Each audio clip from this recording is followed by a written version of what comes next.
A ver, ¿cuáles investigaciones? Pues, o sea, han salido notas periodísticas, pero no hay, que yo sepa, y en todo caso que diga la Fiscalía si hay investigaciones. Bueno, Él toma la decisión de dejar la coordinación del Senado y pues va a ayudar ahí en el territorio. no tiene un desgaste entonces político, digamos. Pues eso lo tiene que evaluar la gente, lo tiene que decir la gente.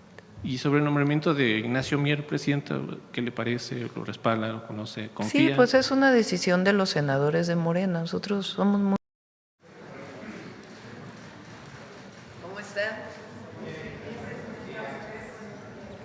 Buenos días, alegrías. Me da gusto saludarles. Bueno, siéntense, por favor. El día de hoy está con nosotros la Secretaría de Hacienda y Crédito Público. ¿De qué se trata la conferencia de prensa, la conferencia del pueblo, la mañanera del pueblo del día de hoy? No, esa es mañana. Hemos venido trabajando ya desde hace varios meses en diversos esquemas que nos permitan potenciar la inversión pública en el país. ¿Qué es la inversión pública? Pues es la inversión con recursos públicos, y ahora también vamos a presentar recursos mixtos, ¿qué quiere decir mixtos?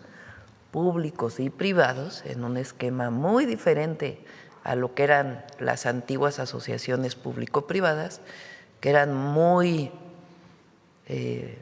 abusivas del recurso público, para poder construir todo lo que nos comprometimos para el sexenio y más. Cuando la inversión pública es mayor en carreteras, en hospitales, en escuelas, en energía, en agua, o sea, lo que llamamos infraestructura, que quiere decir, pues, las necesidades de caminos, de energía, de agua, todos los equipos, todos los caminos que se requieren para el desarrollo del país.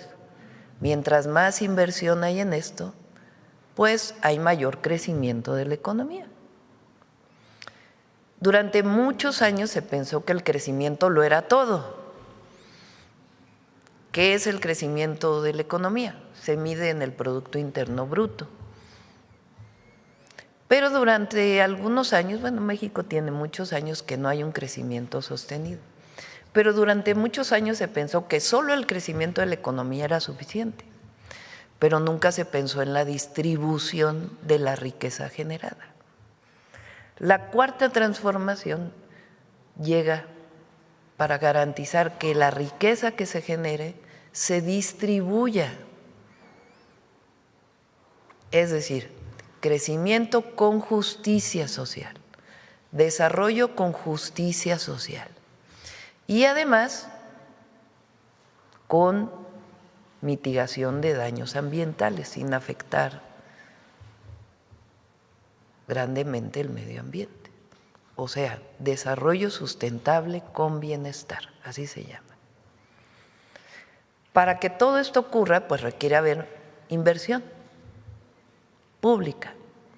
Y es bien sabido que la inversión pública también impulsa la inversión privada. Por ejemplo, si se abre una carretera en algún lugar, pues entonces se pueden poner inversiones privadas desde una pequeña tiendita hasta una fábrica, porque ya hay comunicación.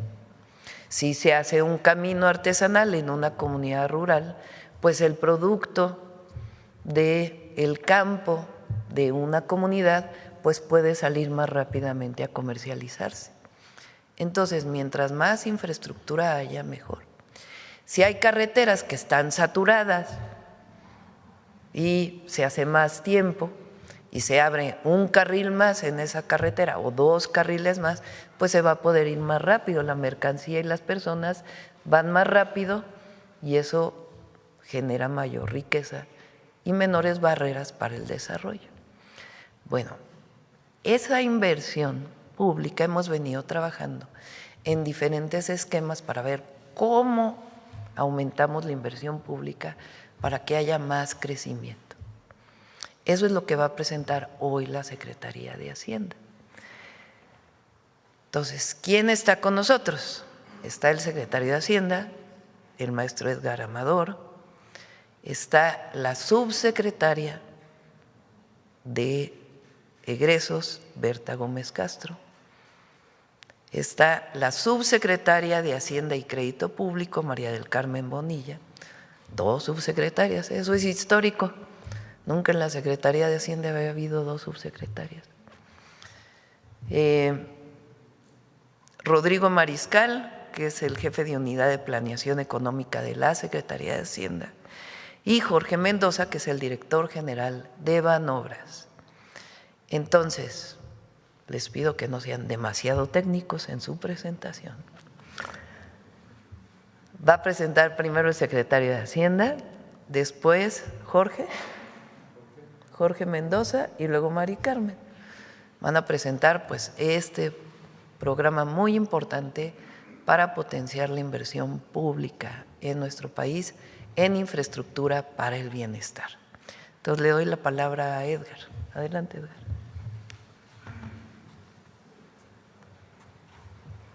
¿Quieres acá?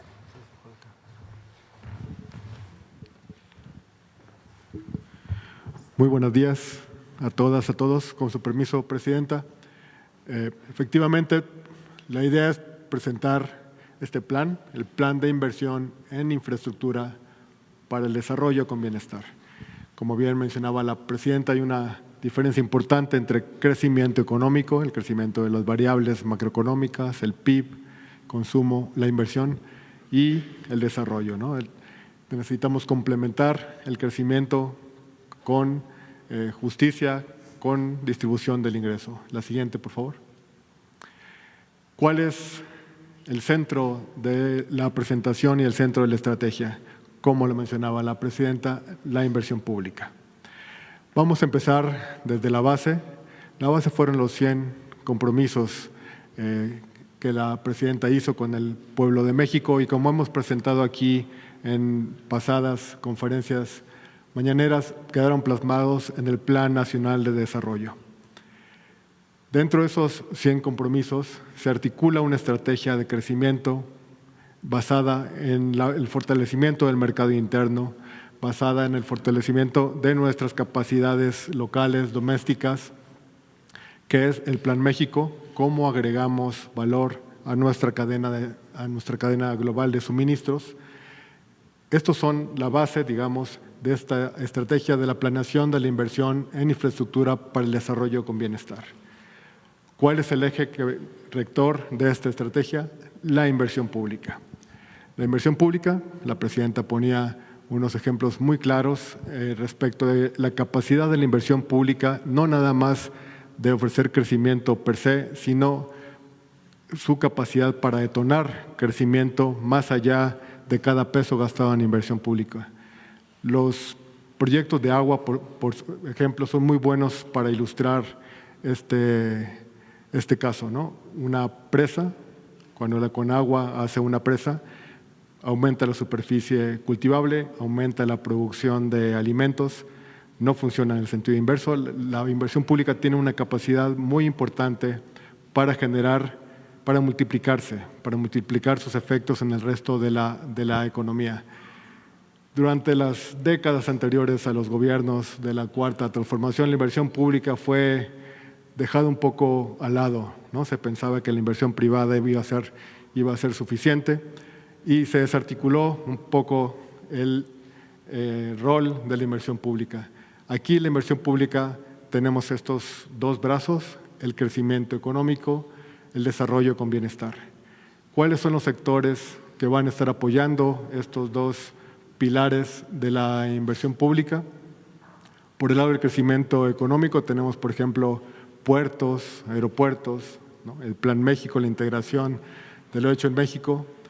Por el lado del desarrollo tenemos los servicios básicos. ¿Cuáles son esos servicios básicos? Energía, agua, salud, vivienda, conectividad. ¿Qué es conectividad? Carreteras, transporte, ¿no? ¿Qué es lo que vamos a ver en la siguiente lámina? Por favor, la siguiente. ¿Cuánto vamos a invertir? ¿Cuál es la estrategia que ha articulado la presidenta para el periodo 26-30 en materia de inversión pública y mixta? El objetivo es realizar una inversión histórica, pública y mixta por 5.6 billones de pesos. Son 5.6 millones de pesos en esta administración en 8 sectores estratégicos.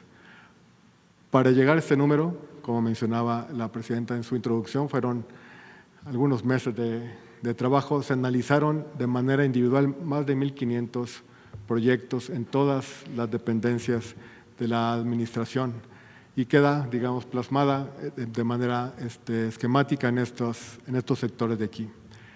Energía tiene el 54% de la inversión, trenes el 16%, carreteras el 14%, puertos el 6%, nos falló ahí el punto. Está mal el 0, sí, ¿no? El punto porcentual quedó acá, le faltó le sobró un 0. Energía 54%. 54%, le sobró un 0. Trenes 16%.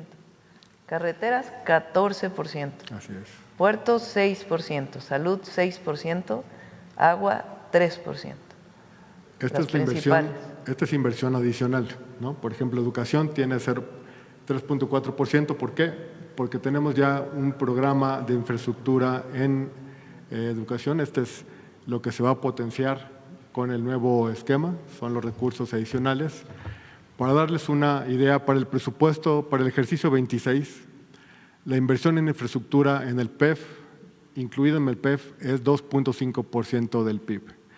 La inversión adicional será de 1.9% del PIB, que representa 722,000 millones de pesos adicionales. La siguiente, por favor. Creo que le cambiaron la presentación. ¿Sí? A ver si… Te la pasa Mari Carmen, porque traía unos colorcitos. Algo pasó ahí.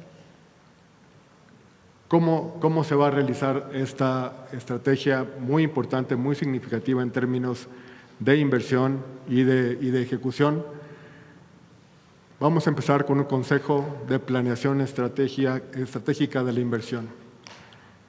Este consejo va a estar coordinado por la presidenta de México, ¿no? Ella va a coordinar los trabajos directamente con todas las dependencias y en donde van a participar todas las entidades y dependencias que tengan proyectos dentro de este portafolio que les estamos mostrando. ¿Qué es lo que va a hacer este consejo? Va a priorizar los proyectos y va a dar, esto es muy importante, va a dar seguimiento y atención oportuna a cada uno de los proyectos, cómo va el avance físico, cómo va el avance financiero, en dónde está atorado, le falta recursos, falta alguna gestión. Esto va a deliberarse en el Consejo de Planeación Estratégica. ¿Cómo se va a financiar este monto tan importante de recursos? A través… Ahí está. Gracias. Ahora sí. Ya hasta colorcito tiene. ¿Ya está? ¿Listo? La que sigue, por favor. Ahora sí.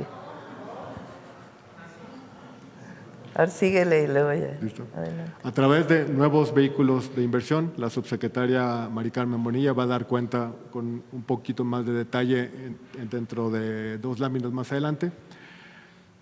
Pero son varios fondos que constituyen esquemas especializados en infraestructura. Esta parte es muy importante. Van a ser fondos dedicados específicamente al financiamiento de esta estrategia y por lo tanto van a ser vehículos muy transparentes y muy eficientes en sus costos. Mencionaba la presidenta, las APPs, ¿qué pasaba ¿Cuál era una de las deficiencias de la vieja generación de APPs? Que eran muy caras. Como se financiaba el promotor privado, el costo del financiamiento reflejaba el riesgo del privado. Aquí estamos buscando esquemas que sean muy eficientes en términos de costos, y la transparencia y la dedicación específica a los proyectos de infraestructura va a ser muy, muy importante. Para armar esto necesitamos una actualización de la normatividad. En los próximos días, semanas, se presentará un proyecto de ley para armonizar el marco legal existente y articular este Consejo de Planeación, los nuevos vehículos de inversión y esta última parte que es muy importante, la base de datos nacional para que todas y todos podamos ver cómo va la evolución de cada uno de los proyectos de infraestructura y dar elementos de planeación para nuevos proyectos, para que los inversionistas y el público en general conozcan los detalles y para tener métricas e indicadores muy puntuales respecto de la evolución de los proyectos. ¿Qué es lo que vamos a lograr con esto? Prosperidad compartida, crecimiento, bienestar, empleos bien remunerados, desarrollo regional. Este enfoque regional de los gobiernos de la Cuarta Transformación es muy importante. Durante muchos años se olvidó la perspectiva del desarrollo regional en los proyectos de infraestructura y como resultado de todo lo anterior vamos a tener un incremento, digamos, una mejor calidad de nuestra soberanía energética, nuestra soberanía en términos de infraestructura.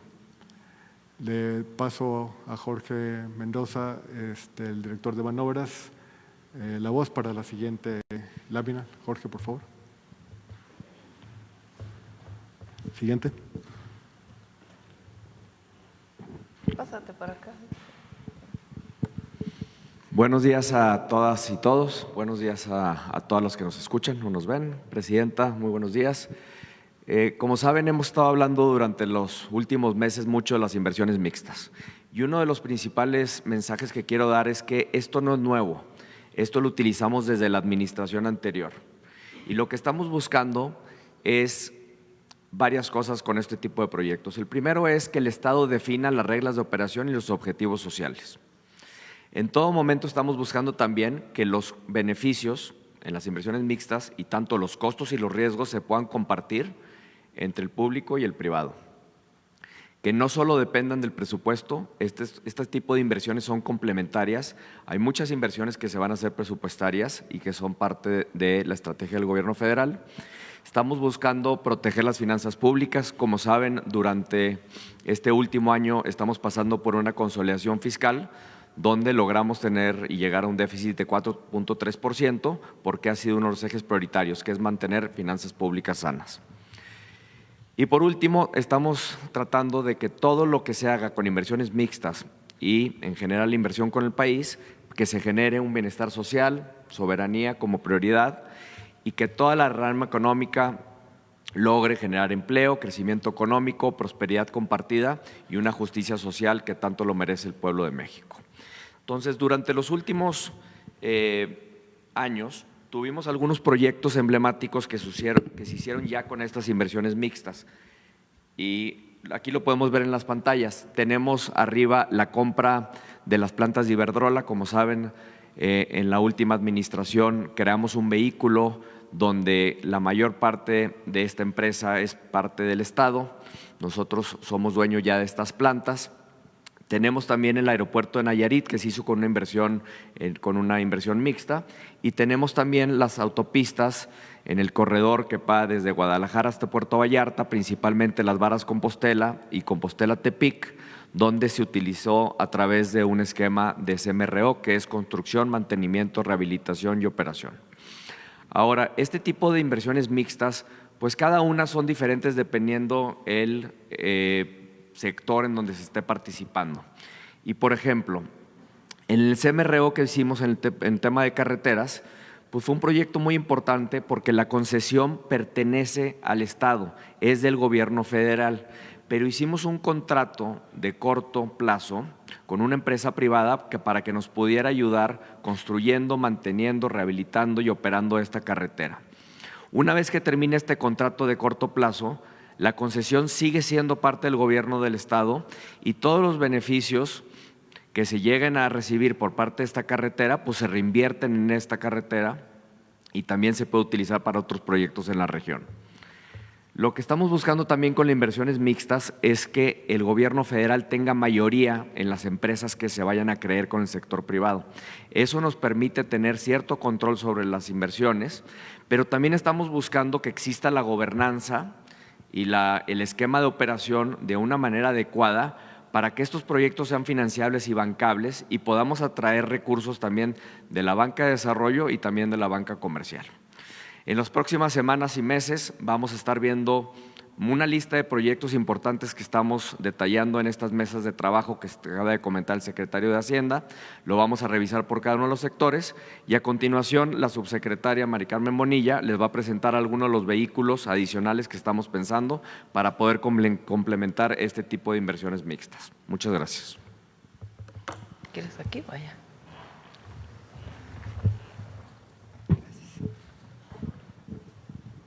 Muchas gracias, con su permiso, presidenta, secretario. Bueno, como ya se mencionó, el objetivo de poder generar estos esquemas de inversión pública es para poder favorecer una mayor cantidad de inversión y que estas inversiones se realicen de manera expedita. Por esta razón, tenemos varios esquemas. Estos esquemas están alineados con los proyectos en sectores estratégicos que ya se mencionó en la lámina anterior, que es energía, agua, trenes, carreteras, puertos, etcétera.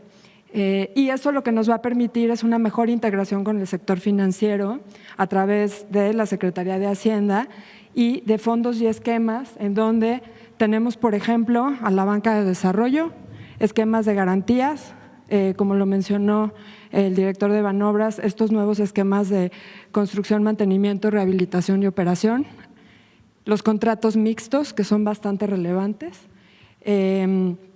las fibras y la fibra E, que fue la migración que se hizo de las plantas de Iberdrola, y en este caso poder ser complementado con nuevos vehículos y utilizar también al mercado bursátil y a la banca comercial. Aquí quisiera detenerme y platicar un poco más de la capacidad que hoy tiene ya fortalecido el Fondo Nacional de Infraestructura, la CFE, Pemex y la SICT para poder desplegar en estos sectores estratégicos estos nuevos contratos mixtos. Entonces, esto nos va a ayudar a poder articular de una manera muy eficiente y también nos va a permitir que los esquemas funcionen para construir y desarrollar y también para que el capital, una vez que los proyectos estén maduros, los pueda recuperar el gobierno federal. Si vamos a la que sigue, por favor. Finalmente, pues me gustaría resumir cuáles son los beneficios de tener una buena planeación estratégica en estas inversiones y cómo tenemos una idea enfocada a que haya bienestar en las personas. Primero, pues establecer una ruta clara, ¿no? Sabemos que necesitamos crecer desde la base y que este desarrollo sea incluyente, sostenible y con justicia social. En segundo punto, que las finanzas públicas se mantengan sanas en el tiempo, que haya una correcta planeación y análisis de largo plazo. Esto involucra muchos técnicos especializados y también un grado importante de revisión sobre los esquemas y los proyectos, los costos. Y esto nos va a permitir que se puedan atender las necesidades, promover el desarrollo regional, que es básico, la conectividad, ya lo mencionó el secretario, en infraestructura básica es muy relevante para los estados y los municipios y esto también genera crecimiento regional y también nos va a ayudar a acelerar las inversiones del Plan México. Esto es muy relevante también. Finalmente, nuestro objetivo es que se garantice la transparencia y la certidumbre a través de la actualización de la normatividad, los recursos de información y que se le pueda dar a través del Consejo este seguimiento puntual a los proyectos. Muchas gracias. Bueno, a ver, en pocas palabras, vamos a resumir.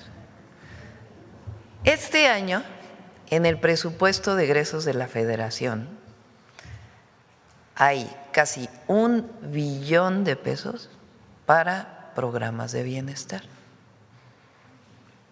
¿Qué quiere decir eso? Eso significa alrededor de la mitad, poquito más de la mitad, va para la pensión a adultos mayores. Todos los adultos mayores de 65 y más tienen su pensión garantizada, que este año aumentó a 6,400 pesos bimestrales. Todos los de 65 y más está en la Constitución.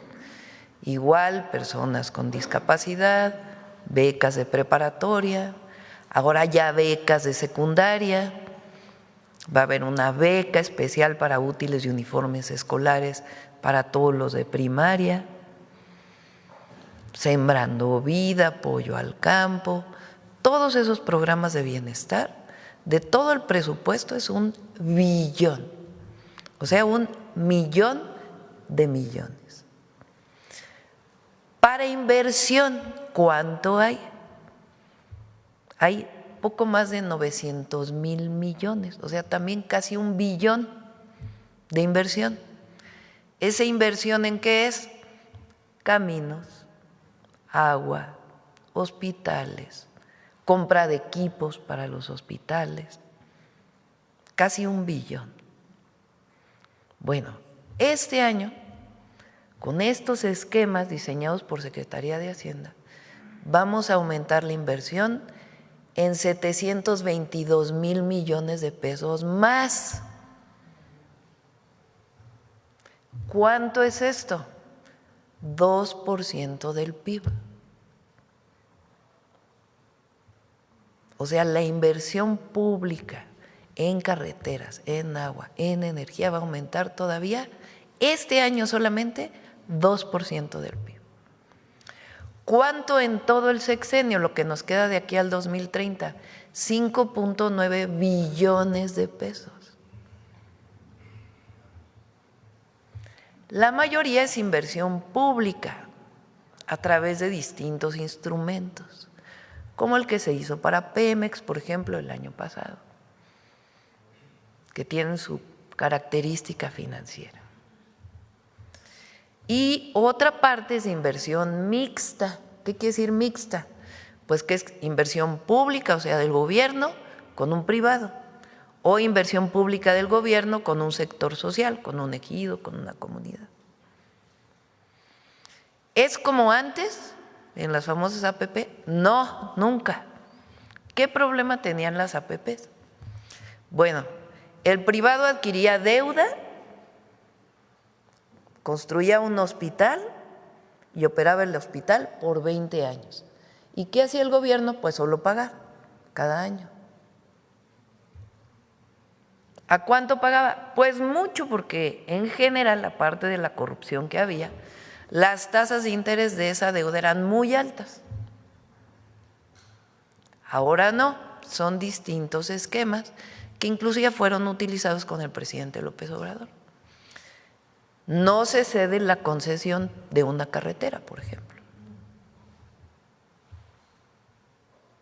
El privado sí tiene recursos, pero está muy garantizado que no sean grandes tasas de interés, que no sean contratos leoninos, y la concesión siempre es del Estado mexicano.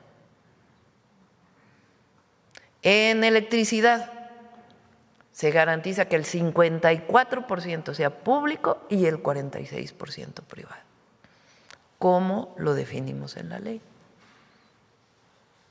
Entonces, ¿qué nos va a permitir esto? Pues potenciar la inversión.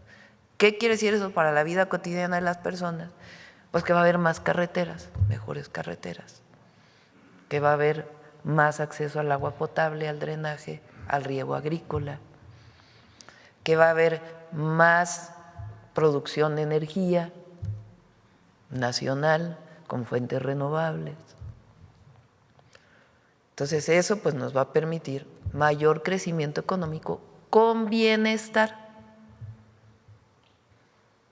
Eso es lo que Secretaría de Hacienda nos presentó el día de hoy Y la verdad son muy buenos todos, son un equipo extraordinario, muy creativo. Nos reunimos cada semana, decimos a ver cómo le hacemos para que este año todavía haya mayor crecimiento económico, garantizando la justicia social. Y pues son todos estos instrumentos que presentó Mari Carmen, que pues nos van a ayudar muchísimo al desarrollo del país. ¿Cómo los vamos a ir aterrizando? Bueno, todo el mes de febrero lo vamos a dedicar a inversión. Entonces, mañana presentamos Pemex. La próxima semana presentamos, ¿qué nos toca? Gas. Gas es un tema muy importante porque estamos dependiendo muchísimo del gas de Estados Unidos, mucho. Entonces, es muy importante la soberanía energética. Vamos a presentar soberanía energética. Gas y fuentes renovables, ¿cómo fortalecen la soberanía energética? Después vamos a presentar carreteras, las que ya habíamos presentado, en qué avance van a tener este año, y otras carreteras. Vamos a presentar los puertos, la inversión en los puertos. Vamos a presentar la inversión en electricidad con más detalle. Así toda la semana vamos a ir. Y en marzo vamos con la inversión privada. ¿Cómo van los polos de bienestar? ¿Cómo está la inversión? Porque México, con el Plan México que propusimos, que tiene que ver con mayor desarrollo, con bienestar, potenciando la producción nacional, pues tiene que tener infraestructura. Ahora, todo esto tiene que tener un proceso de planeación de largo plazo, que no es nada más la carretera de mañana, sino que pensamos para el país de aquí al 2030, pero del 2030 en adelante. Ya el próximo presidente o presidenta que venga, pues va a tener un plan. Ya si lo quiere seguir o no, pues va a depender, pero va a tener un plan. Entonces, para eso estamos haciendo un consejo de planeación. ¿Quién dirige ese consejo de planeación? La presidenta, para que todos estén coordinados. Está ahí Secretaría de Hacienda, Secretaría de Economía, Secretaría de Energía. Le he pedido a Alicia Bárcenas que nos ayude también en este proceso de planeación. Ya saben que ella fue directora directora ejecutiva, ¿cómo se llama? Presidenta de CEPAL durante mucho tiempo, la Comisión Económica para el Desarrollo de América Latina. Ella tiene muchas expertise, como se dice, pero entre otras es experta en desigualdad, en cómo reducir desigualdad. Entonces ella nos va a estar ayudando también. Banobras tiene un área muy buena de planeación, entonces se va a integrar en este consejo de planeación. Todo eso lo vamos a enviar en una ley muy sencilla, que la vamos a presentar, yo creo que esta misma semana, a la Cámara de Diputados, para que pues tenga todo el marco jurídico que le permita al país pues una visión de largo plazo. Entonces, como ven, pues es un trabajo que hemos venido realizando, no es de ayer. Lo presentamos el día de hoy para todos los que son financieros y conocen de temas técnicos, pues le habrán agarrado la onda a la parte más técnica, pero para todos y todas esto es bueno para el país, porque nos va a permitir mayor desarrollo con equidad, con bienestar, con justicia social, con protección al medio ambiente. Eso pues es muy bueno. Por cierto, aprovecho para decir que le pedí a Alicia, ya ven que alguna vez pensamos que podíamos proponer a Alicia como secretaria general de Naciones Unidas. Yo le dije, ¿por qué no nos ayudas en esta parte de planeación? Y decidimos apoyar a Michelle Bachelet, que ayer lo anunció el presidente Boric de Chile, Y Alicia pues es extraordinaria, es buenísima y nos va a ayudar, además de la Secretaría de Medio Ambiente, Semarnat, pues a todo este proceso también de planeación, que le pedí pues que nos ayude con toda la experiencia que tiene, ya tiene muchos contactos internacionales y pues es un muy buen plan, es el fortalecimiento del Plan México, vamos a ponerlo de esa manera. Este año 2% del PIB adicional en inversión pública para infraestructura, importantísimo.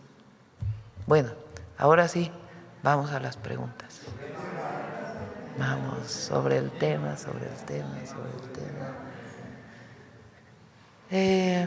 A ver, el compañero que dice que lleve 30 días sin preguntar. 31. Buenos días, Presidenta, su servidor Carlos Pozos de LM Noticias. Gracias por darme el uso del micrófono. Sobre el tema, usted el día 2 de enero nos dijo aquí en este ejercicio de comunicación circular que nos iban a dar un reporte del Plan México. Usted acaba de decir efectivamente que este nuevo plan viene a reforzar el Plan México. La pregunta que no se hizo en ese momento es si el Plan México, al cumplir un año, alcanzó las metas de crecimiento y las metas de inversión. Ahorita que está el secretario de Hacienda, que nos pudiera dar esas cifras del Plan México en un año, bueno, ahorita ya un año, un mes, sobre cuáles han sido los resultados para nuestro país. El miércoles vamos a tener una reunión ven que nos hemos reunido con grandes empresarios, ahora nos vamos a reunir con empresarios medianos y pequeños de todo el país. Coordina esa reunión el secretario de Economía. Ahí vamos a dar un adelanto de lo que hemos logrado en un año, qué bases pusimos y cómo vamos a seguir avanzando. Muy importante, con todo y las dificultades internacionales que se presentaron, pues México tuvo récord en inversión extranjera directa, tuvo un crecimiento distinto a lo que habían planteado todos los organismos financieros internacionales. El último trimestre crecimos más y se han puesto las bases para impulsar lo que propone el Plan México, que es la producción nacional, aumentar lo hecho en México. Aparte pues de todo lo que hicimos en Pemex y todo lo que desarrollamos. El miércoles presentamos estos avances y también presentamos algunos otros temas. Fíjense, este mes también vamos a presentar, aparte de todo esto, tenemos muchos planes para este año. Tenemos el plan de digitalización de la economía, que se use menos efectivo y se use más pagos digitales. Nafinsa también tiene nuevos instrumentos. Todo esto lo vamos a ir presentando y el miércoles presentamos avances del Plan México. A las 12 del día ahí en el Museo de Antropología. Cambiando de tema, Presidenta, estuve en Zacatecas y el gobernador David Monreal presentó su Agenda 2026. Le envía un mensaje diciendo que Zacatecas está lista para ser el motor de la pacificación y además le dice que no está sola porque Zacatecas ayudará a la pacificación del país. Luego de que el año pasado Zacatecas tenía uno de los primeros lugares en delitos de alto impacto, ahora pues ha reducido drásticamente esas cifras y pues se encuentra más o menos como Yucatán. Mi pregunta, Presidenta, con los 92 narcos extraditados, más de 32,000 personas detenidas por delitos de alto impacto, más de 245 toneladas de droga decomisadas, ¿serían un factor en la revisión del tratado trilateral TECMEC que está ahorita revisándose? Y si usted se pronunciaría porque se amplíe el tratado 16 años y tener un tratado hasta el 2042. Bueno, un tema es la seguridad y otro tema es lo comercial. son temas de la agenda bilateral con Estados Unidos y en el caso de lo comercial, pues trilateral también con Canadá. En seguridad vamos bien, hay disminución muy importante de los homicidios, que es pues lo que nos importa en el país, la disminución de los delitos y de la violencia en México, que vamos avanzando. Y en lo comercial también vamos bien. Este año pues se va a cerrar el tema del tratado, de la revisión, porque no es una renegociación, es una revisión solamente. Va muy avanzado, aún con todos las circunstancias que hoy el gobierno de los Estados Unidos ha planteado. ¿Se pronunciaría porque se amplíe 16 años y Bueno, ya tengamos… vamos a ver.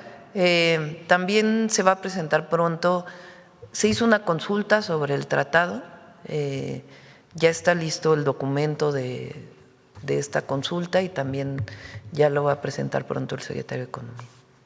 Bien, en otro tema, Presidenta, ha trascendido en diversas denuncias en medios de comunicación en el norte del país que exponen una red de presunta extorsión, clausuras, acoso institucional y persecución judicial.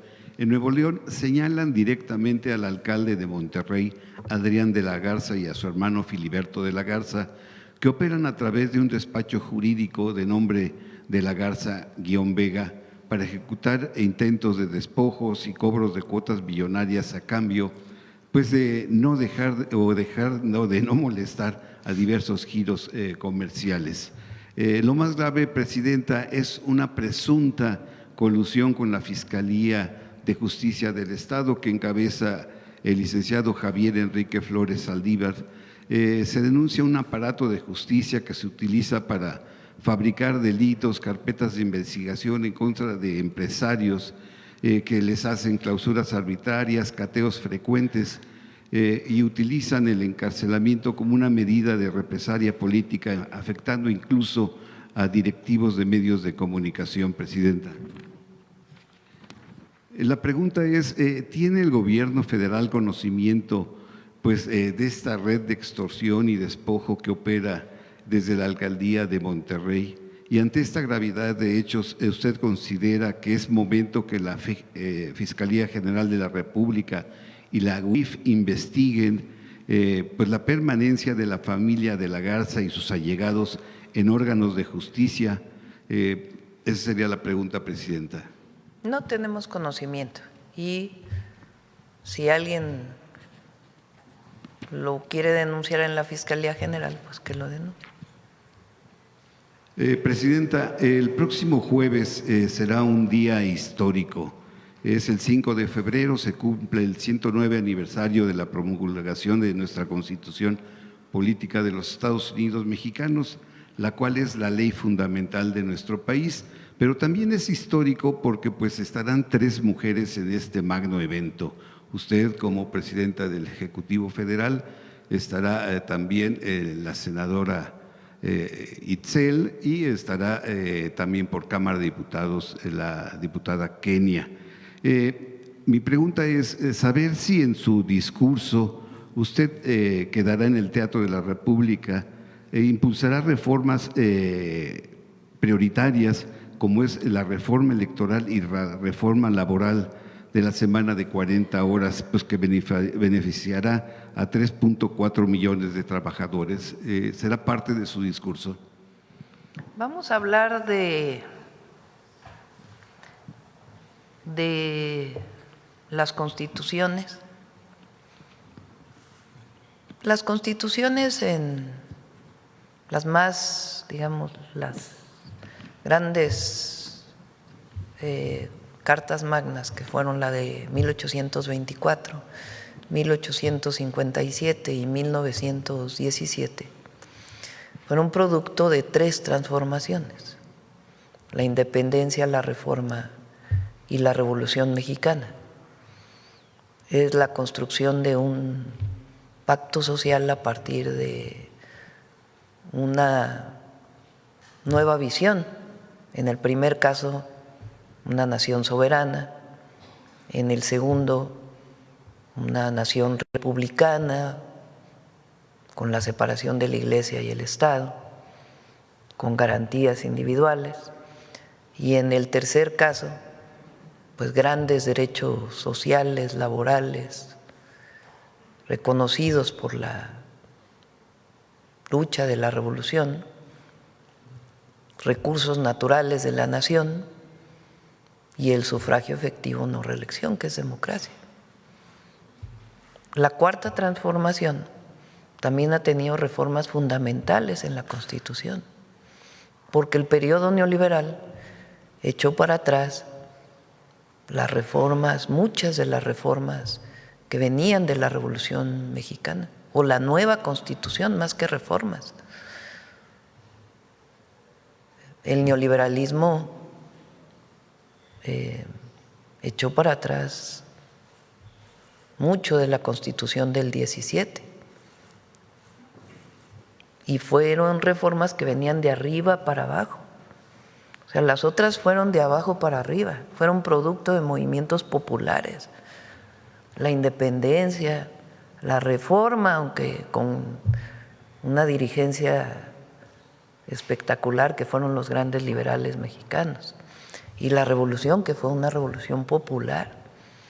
El neoliberalismo fueron reformas de arriba para abajo, la mayoría en contra del pueblo de México. Y la cuarta transformación está recuperando, pues, y dotando a la Constitución, porque algunos nunca estuvieron, como los derechos plenos de los pueblos indígenas. Entonces, son reformas que, aunque no hubo una revolución violenta, sí hay una revolución pacífica. Hay un cambio muy importante que está ocurriendo en el país, y eso ha tenido cambios en la Constitución muy importantes. Entonces, de eso vamos a hablar en el discurso del 5 de febrero. Desde las mujeres en la Constitución hasta las reformas energéticas, las reformas fortaleciendo la soberanía del país, la reforma al Poder Judicial, el reconocimiento de los pueblos. Todo eso son producto de un movimiento que viene de abajo, no que se impone desde arriba. Entonces, es muy interesante la historia de México en ese sentido, y lo que vivimos en todo el periodo neoliberal. Entonces, de eso es el discurso del 5 de febrero.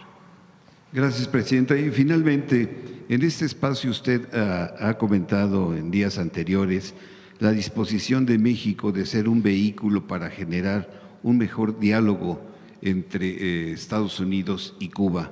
Pero no se le ha preguntado, Presidenta, si usted aceptaría ser mediadora directa entre Cuba y Estados Unidos para acabar con el bloque que se le ha impuesto a Cuba por 60 años y realizar una primera mesa de trabajo entre ambos países, entre el presidente Canel y el presidente Trump.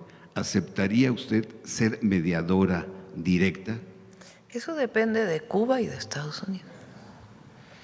Cuba es un país soberano, independiente, Estados Unidos también.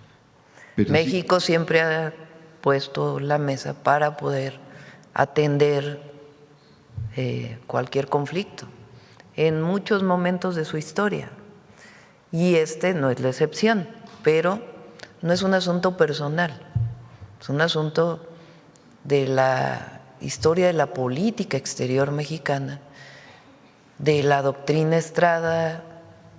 Es más, es una doctrina que viene desde Carranza, la doctrina Estrada, con Ortiz Rubio creo que es, ¿no?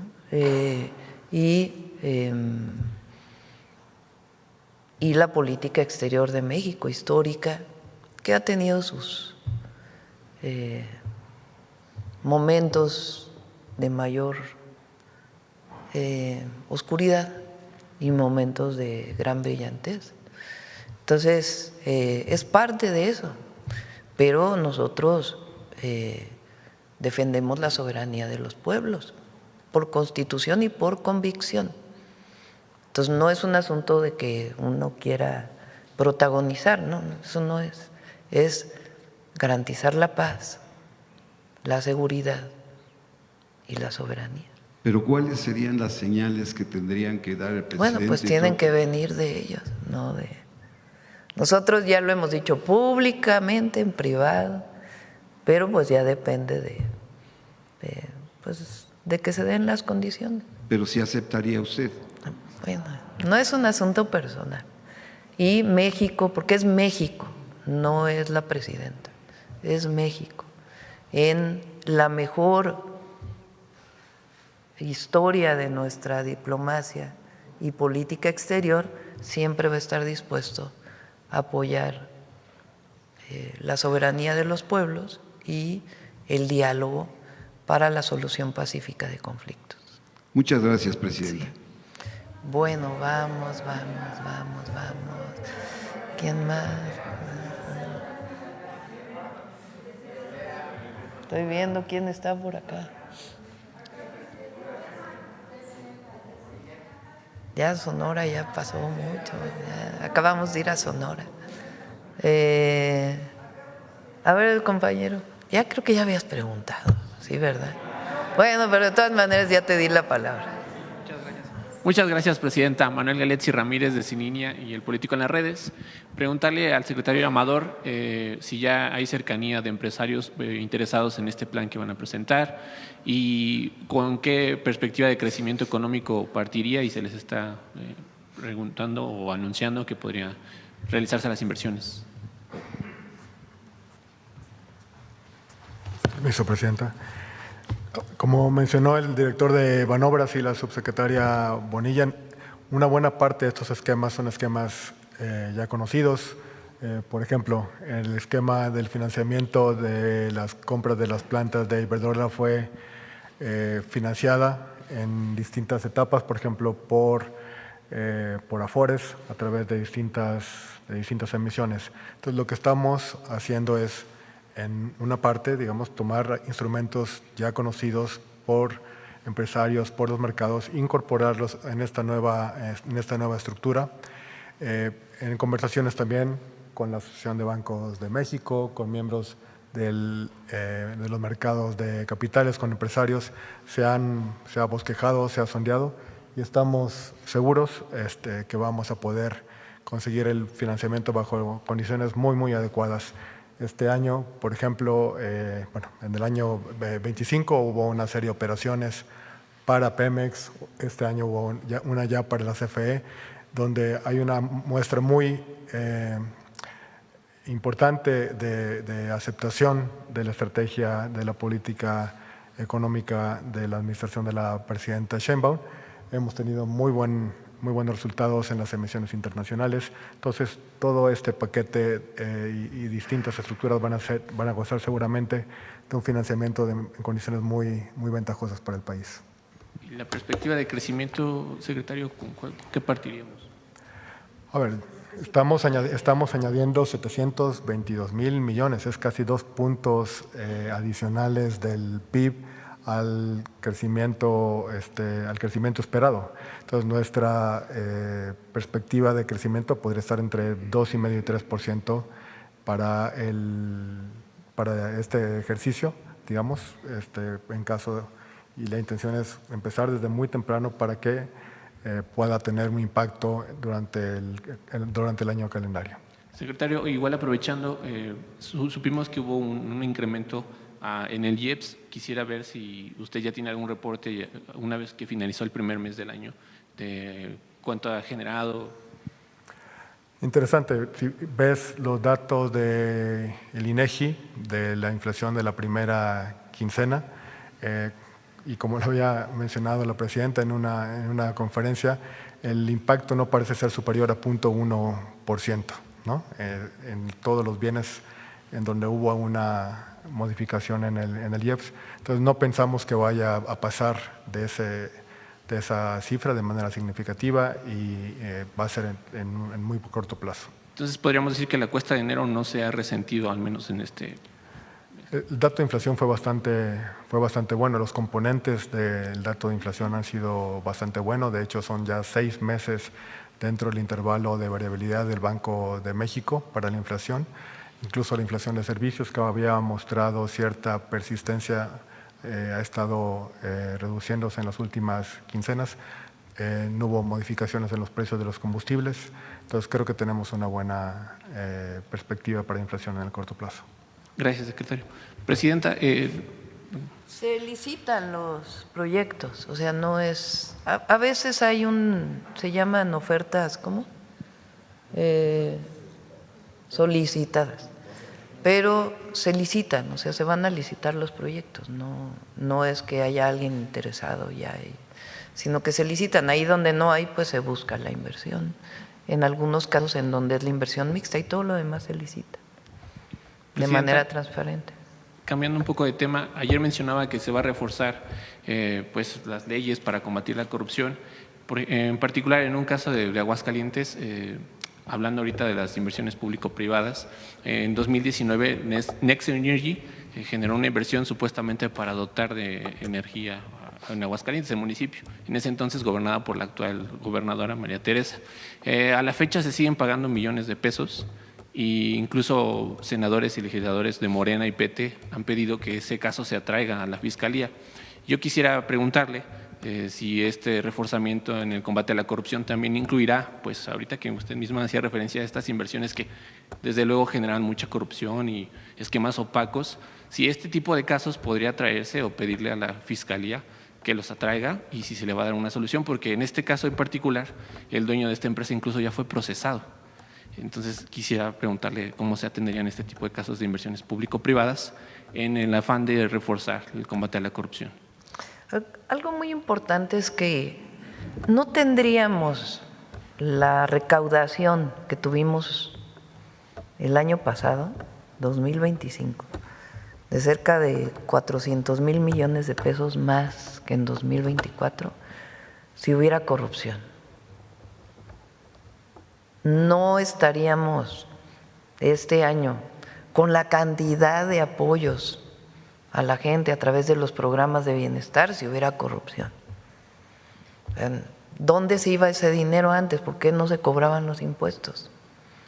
Pues porque había muchísima colusión.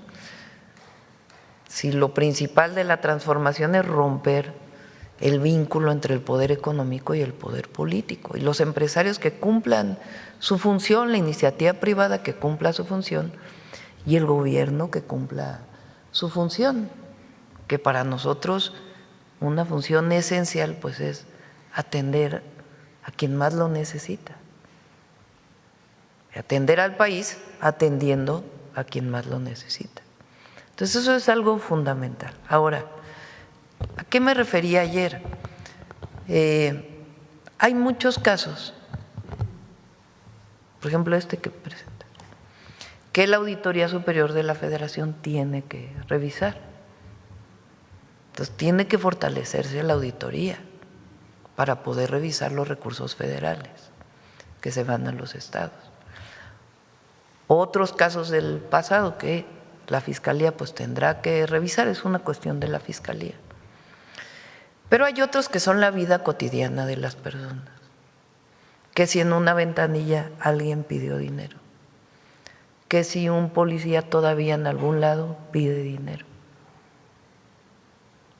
Eso que a veces sigue ocurriendo, pues hay que empoderar a la gente para que pueda denunciar bien y que se puedan tomar las medidas. A eso me refería yo en este proceso, porque arriba pues ha disminuido la corrupción, porque la oposición está en otro canal, que se les olvida lo que hicieron ellos, o más bien no se les olvida, quieren que se olvide lo que hicieron ellos. Muchos casos, ya nomás García Luna y lo que hizo posterior a cuando fue secretario y posterior a cuando fue secretario de Seguridad, pero muchos otros casos. Pero el tema es, ¿por qué planteo esto? ¿Recuerdan un caso de un paisano que hace un video de un agente de migración que está pidiendo dinero a unos paisanos que están llegando? Ese video se subió a las redes, lo vi en las redes, le pedí al comisionado de migración, se llama comisionado, que lo atienda, a Sergio Salomón, y lo atendió en efecto y separó del cargo a esta persona y hay una investigación en proceso. Entonces, estos casos que la gente puede seguir viviendo, pues es muy importante que se atiendan. Entonces, y eso no lo atiende este gran sistema. Entonces, a eso me refería y en eso estamos trabajando una propuesta de empoderamiento del ciudadano, del pueblo, porque esa es nuestra visión. Presidenta, también ahorita retomando un tema que nos mencionó sobre respaldar la candidatura de Michelle Bachelet para las Naciones Unidas, ¿qué representa para México una oportunidad de que una funcionaria con reconocimiento diplomático y en la región sobre todo defienda los intereses multipolares, que una geopolítica pues de mayor cordialidad y que sobre todo pues primero es mujer, ¿no? Ya toca mujer. Segundo, pues ella fue ya 2 veces presidenta de Chile, es una mujer reconocida, conoce Naciones Unidas y tiene una visión pacifista del mundo y de atención a los pobres. Es muy importante. Entonces, por eso decidimos apoyar su candidatura y Alicia pues nos va a ayudar en más cosas todavía aquí en el gobierno. Más trabajo, presidenta. ¿Es posible fomentar un discurso de mayor paz en medio de tantas tensiones geopolíticas? Siempre. Fíjense, ahora se va a celebrar, ¿qué día es? A ver, ¿por qué no platicas del Tratado de Tlatelolco?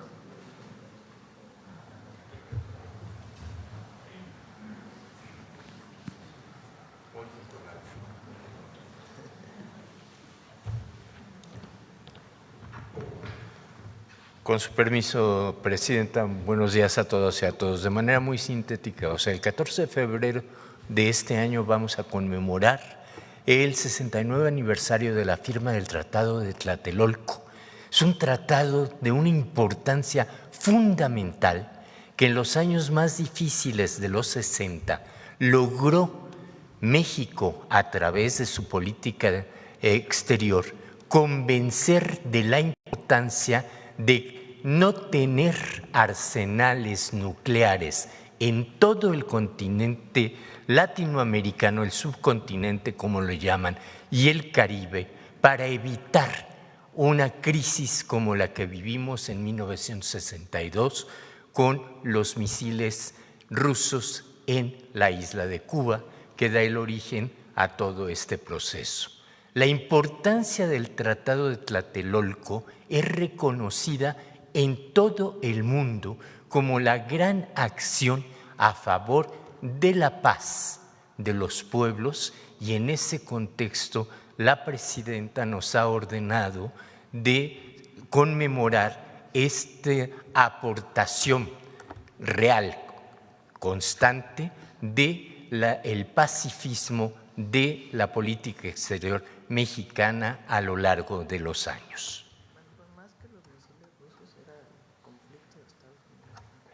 Exacto, recordar, como me está diciendo muy atinadamente, como siempre la presidenta, era un conflicto entre Cuba y los Estados Unidos.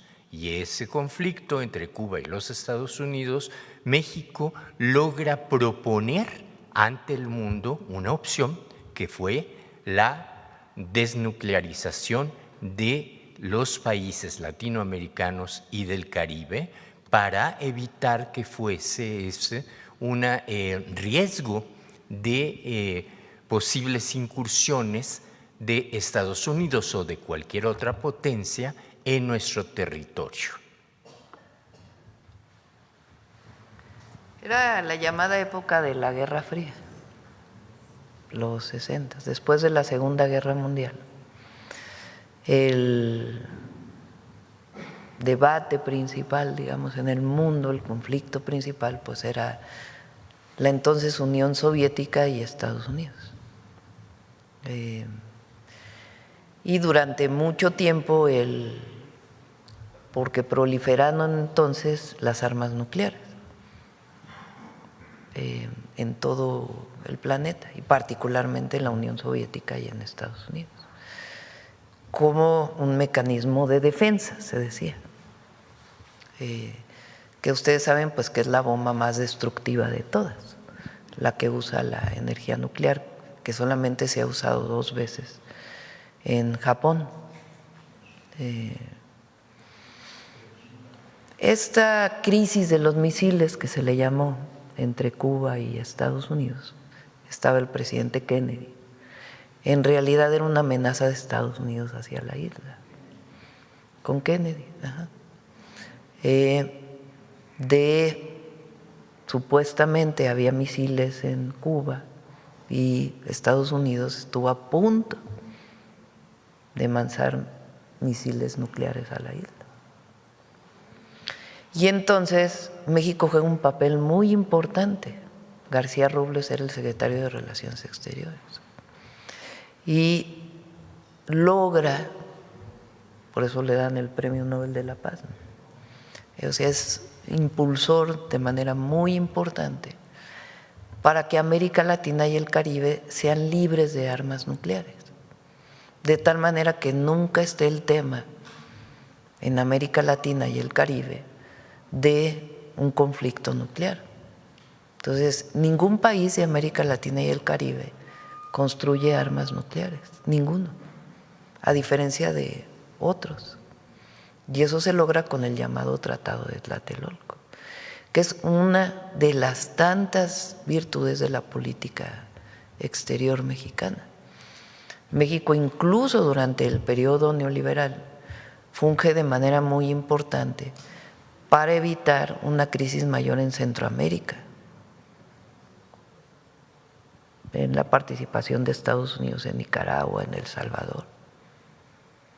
Entonces, incluso con Miguel de la Madrid está el Grupo Contadora, que es, ¿cómo se llama? El secretario de Relaciones Exteriores de entonces, Sepúlveda Amor,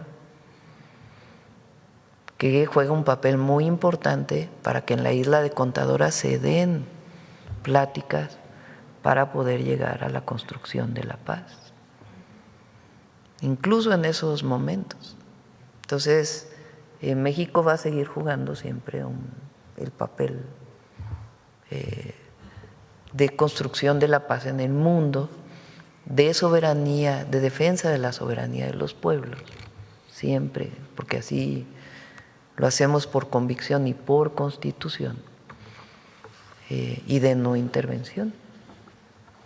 Entonces, Presidenta, a lo mejor para entender, sería una de las peticiones principales a la candidatura de Michelle Bachelet que termine definitivamente con el bloqueo de Estados Unidos a Cuba, a lo mejor. Bueno, eso ya se votó en Naciones Unidas. La mayoría ha votado en Naciones Unidas, solo 2 países no lo han aprobado, Estados Unidos e Israel. Entonces, hay una mayoría que dice que debe terminar el bloqueo, que no se nos debe olvidar la situación de Cuba por el bloqueo. Entonces, pero bueno, ya es parte de nuestra historia. Ya solo para terminar, Presidenta, ¿no considera usted que el hecho de que Adán Augusto ahora vaya a buscar el voto en territorio le genere un descrédito? ¿No tiene un desgaste político ya considerable?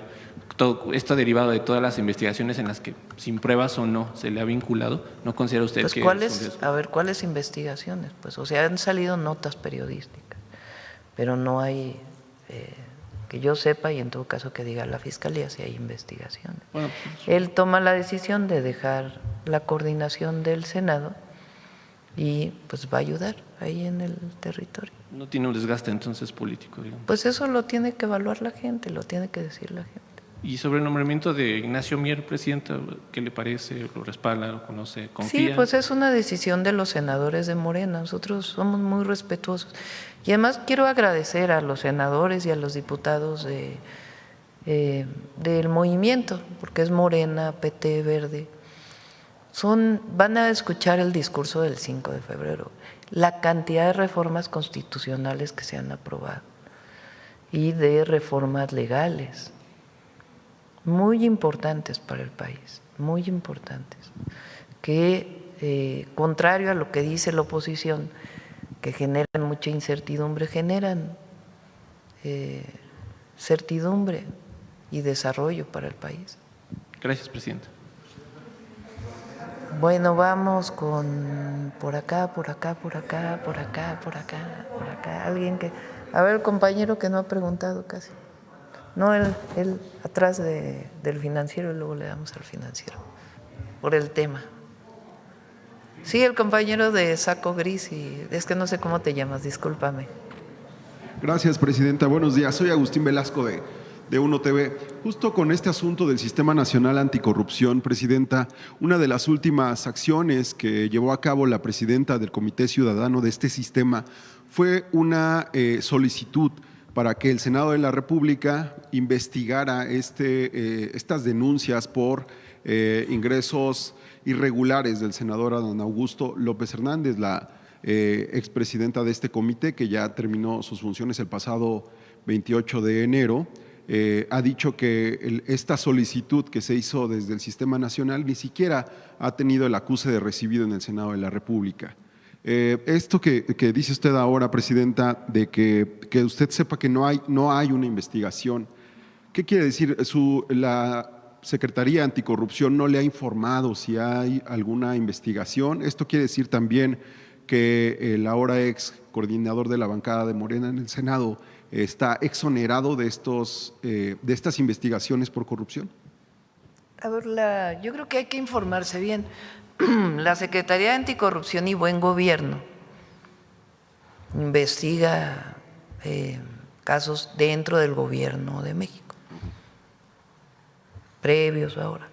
No tiene la Secretaría ninguna denuncia, ninguna.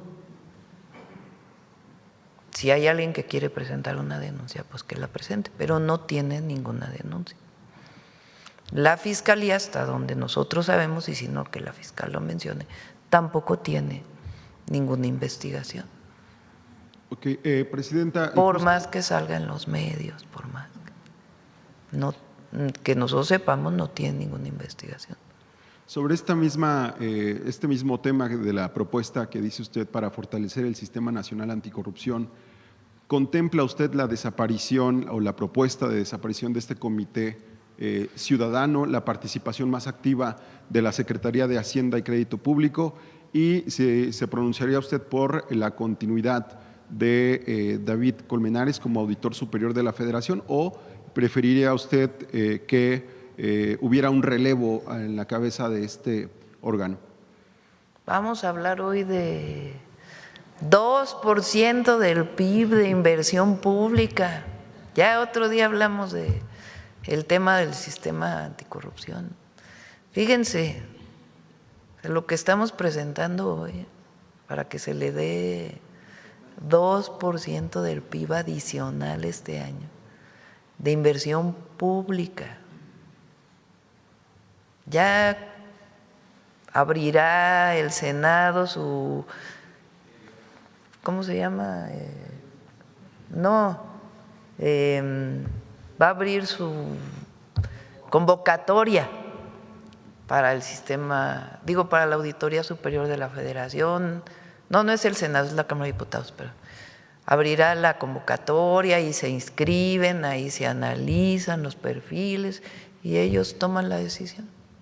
Otros dos temas más, presidenta. En Campeche se ha dado a conocer que los legisladores del Congreso están buscando reactivar el fuero para protegerse de posibles persecuciones políticas desde el gobierno del Estado. Dicen, algunos tienen carpetas de investigación por distintos posibles delitos. ¿Qué opina usted respecto a la reactivación del fuero en el Estado de Campeche tras 10 años en los que se dio marcha atrás a esta protección para los legisladores? A todos en Campeche, serenidad y paciencia, paz y amor, a todos. a todas.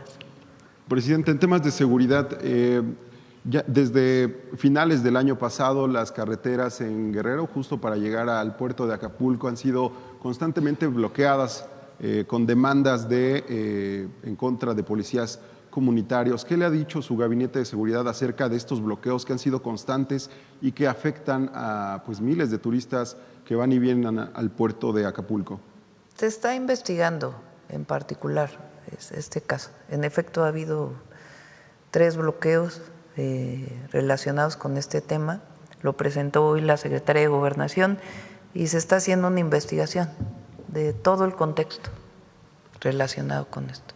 Presidenta, ¿ya saben a qué grupo estaban vinculados los participantes, posibles participantes en el asesinato de los familiares del secretario de Educación Pública, Mario Delgado? Ya saben que estos temas lo informa el Gabinete de Seguridad.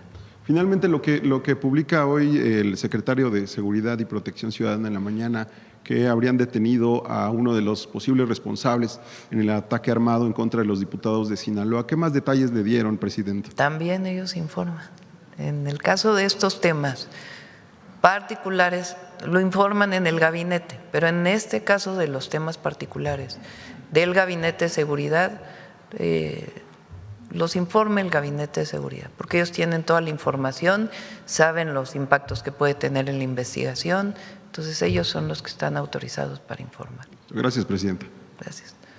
Acá, gracias.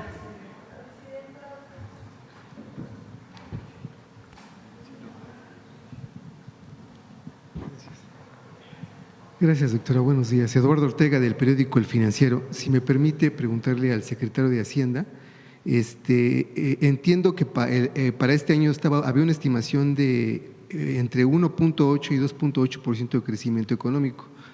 Entonces, como usted menciona, esto pasaría de 2.5 a 3. Para la anterior estimación, digamos, la estimación puntual era de 2.3. No sé si ahorita tiene una estimación puntual de cuánto sería.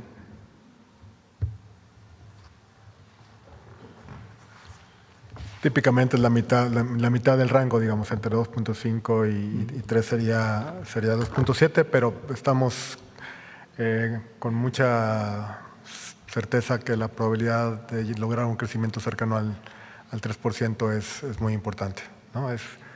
Son 2 puntos porcentuales adicionales en inversión nada más, ¿no? Entonces, la idea es concretar de manera precisa esta inversión y debería acercarnos al 3%. 3%.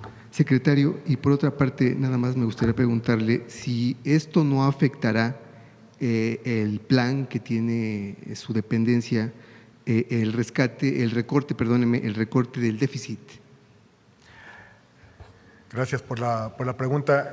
El viernes presentamos justamente el cierre del año 2025. Cerramos en 4.3. Eso nos da bastante confianza que vamos a poder seguir transitando en esta senda de convergencia fiscal. Como mencionó la presidenta, como mencionó la subsecretaria, es un conjunto de soluciones, no nada más es un vehículo. Vamos a acomodar los proyectos de acuerdo con la mejor forma de financiarlos y las condiciones que esperamos obtener de financiamiento van a ser, estamos convencidos, muy, muy sólidas. Nosotros vemos que la trayectoria de convergencia va a seguirse manteniendo, sobre todo porque va a haber más crecimiento, ¿no? Las métricas relevantes para esto es el cociente de deuda PIB. Si el PIB crece, vamos a tener una mejora en las métricas, pero vamos a irlo calibrando de manera muy precisa. La presidenta nos ha instruido estar en permanente contacto con analistas, con calificadoras, con instituciones, para comunicar muy bien esta nueva estrategia de inversión. Perfecto, gracias, secretario. Y por otra parte, doctora, quisiera preguntarle sobre si va a haber reforma electoral o no. Sí. Sí va a haber. Sí va a haber. Ajá. Se presenta. Sí va a haber. Mi objetivo es tenerla para la próxima semana, pero lo que es seguro es que es en febrero, vamos a ponerlo así. En el mes de febrero se enviará al Congreso. Doctora, ¿y si hay un acuerdo con los aliados del PT y del Partido Verde? Sí, Sí, perfecto. ¿Cuál sería entonces la ruta legislativa? Dice usted que se presentaría en este mes. O sea, ¿sería el objetivo que se aprobara en este periodo ordinario de sesiones? ya lo tendrá que definir el propio Congreso. Nuestro objetivo es enviarla y ya ellos pues verán los tiempos para su aprobación. Claro, doctora, y preguntarle en este sentido si esta iniciativa que usted va a enviar no contempla blindar las elecciones del dinero del crimen organizado. Sí significa más fiscalización y también en qué se usan los recursos, no solo la disminución, sino en qué se usan los recursos, que también es importante. Doctora, y al reducir el dinero que se destina a elecciones y a los partidos políticos sobre todo, ¿esto no incrementaría los incentivos para que entre el dinero del crimen organizado a las elecciones? No. ¿Qué otras medidas habría que se tomarían? Ya van a ver la reforma. Doctora, por otro lado, quisiera preguntarle sobre Cuba. Usted mencionaba que van a enviar ayuda humanitaria. Ayer le preguntaban, no sé si hoy ya tendrá usted más o menos contemplado qué es lo que se va a enviar como ayuda humanitaria y cuándo se enviaría. Nuestro objetivo es enviarlo esta semana, vamos a ver si es posible. Obviamente tenemos que conocer por parte de ellos también sus necesidades, ¿no? Porque no es nada más lo que México se le ocurra enviar, sino pues cuáles son las necesidades para poderlo enviar. Entonces, va a ser muy transparente y lo vamos a informar adecuadamente. ¿Usted considera que esto no generaría un poco más de, digamos, de tensiones con el gobierno de Estados Unidos? No. ¿No? ¿No debería? No. Y finalmente, doctora, yo tenía una pregunta en el tintero desde que el primer ministro de Canadá dio su discurso en Davos. Usted mencionó que le había parecido un buen discurso. Entonces, a mí lo que me gustaría preguntarle, ¿qué fue lo que le agradó y en qué cosas está de acuerdo de lo que el primer ministro Carney mencionó en Davos? Yo creo que es muy importante lo que nosotros establecemos en nuestra Constitución, que es la igualdad de los estados. Puede ser un país muy pequeñito, que tenga un PIB muy pequeño y que tenga muy poca población, pero es una nación. Y en términos de la política internacional, pues un país muy grande, con mucha riqueza, pues está al mismo.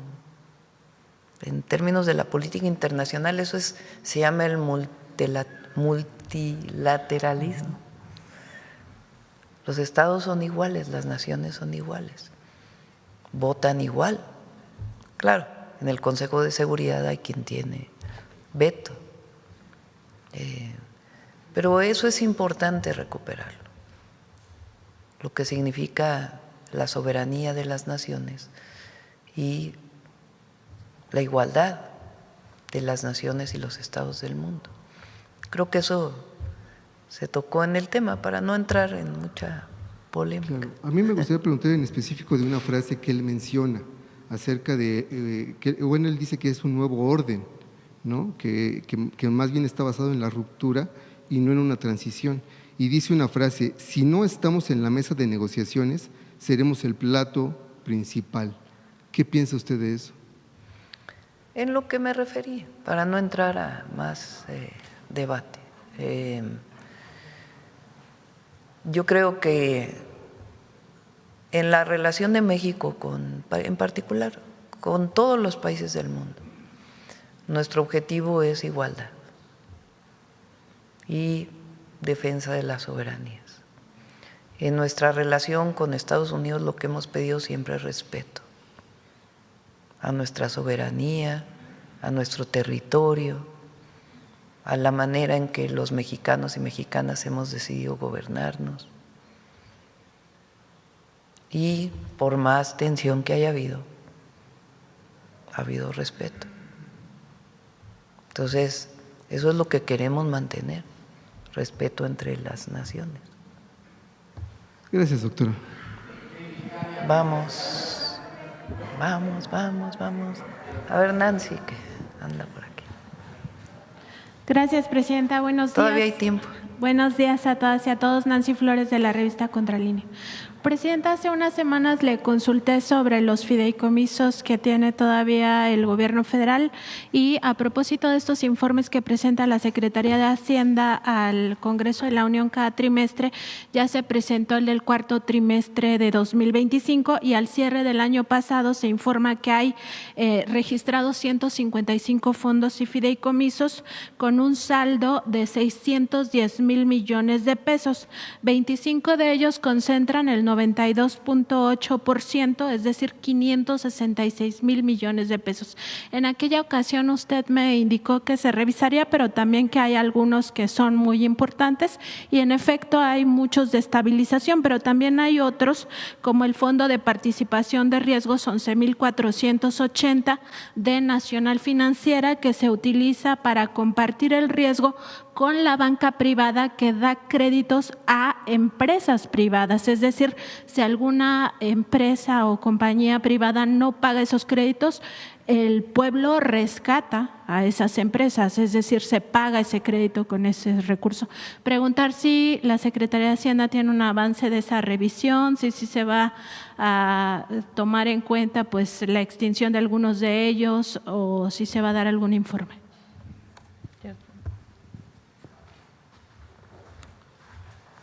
La mayoría de estos fideicomisos están constituidos por ley, por algún decreto, por alguna norma legal, constitucional incluso.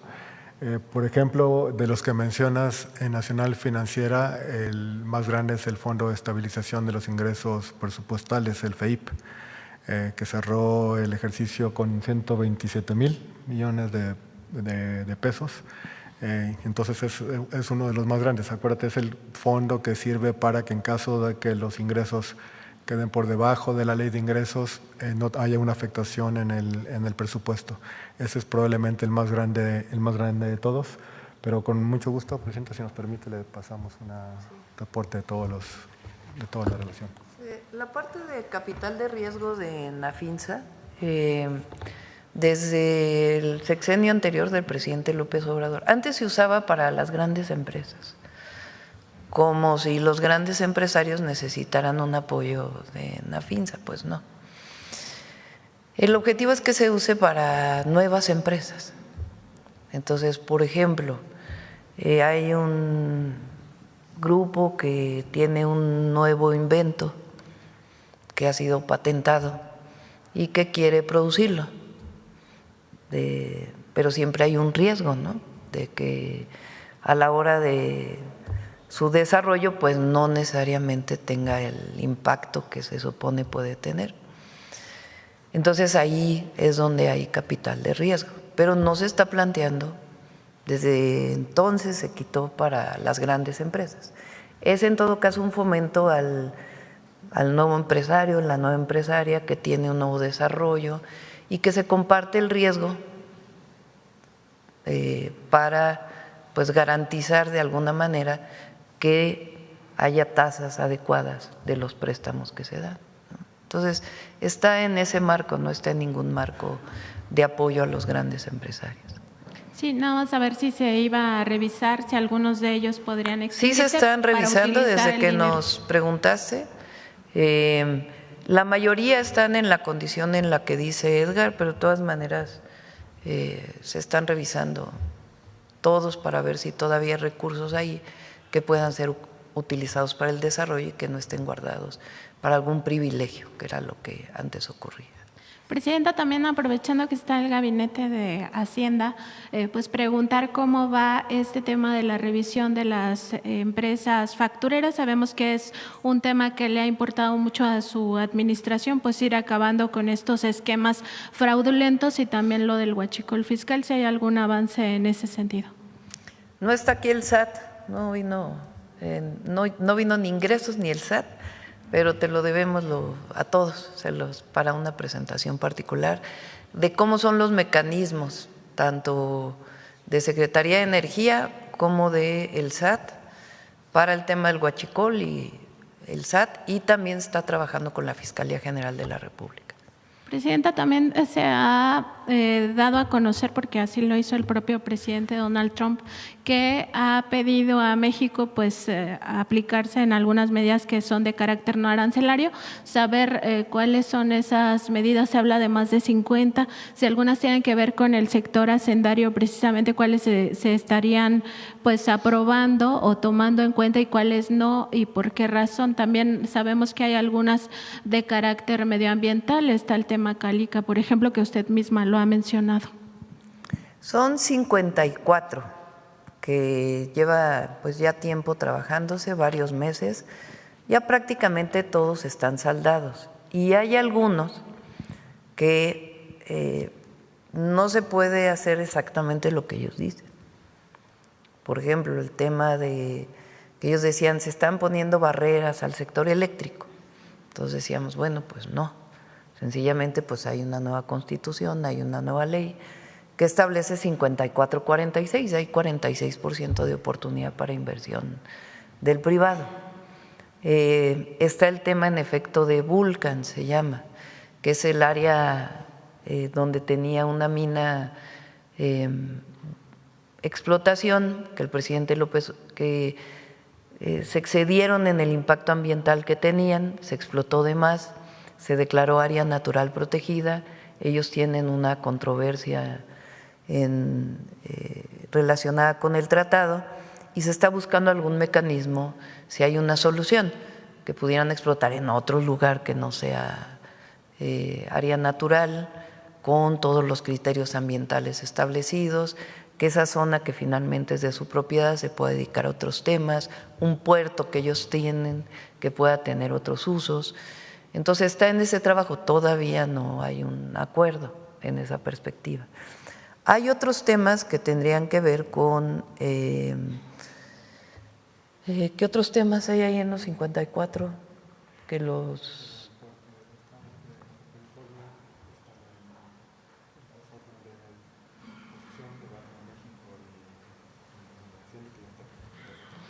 sí, algunos temas de competencia que… relacionadas con los nuevos organismos de competencia, la Comisión Nacional Antimonopolio y algunos otros temas como ellos. Pero se puede hacer una exposición, lo lleva todo la coordinación la Secretaría de Economía, pero nunca cedemos en nada que consideramos pues que vulnera ni nuestra soberanía, ni nuestras leyes, ni nuestro proyecto. Pero la mayoría no iba en ese sentido, o sea, de poner en riesgo nuestra soberanía. No, para nada, sí. Presidenta, y también… mucho tenía que ver con aclaraciones de temas que se suponían que estaban violando el tratado y que se demostró que no violaban el tratado.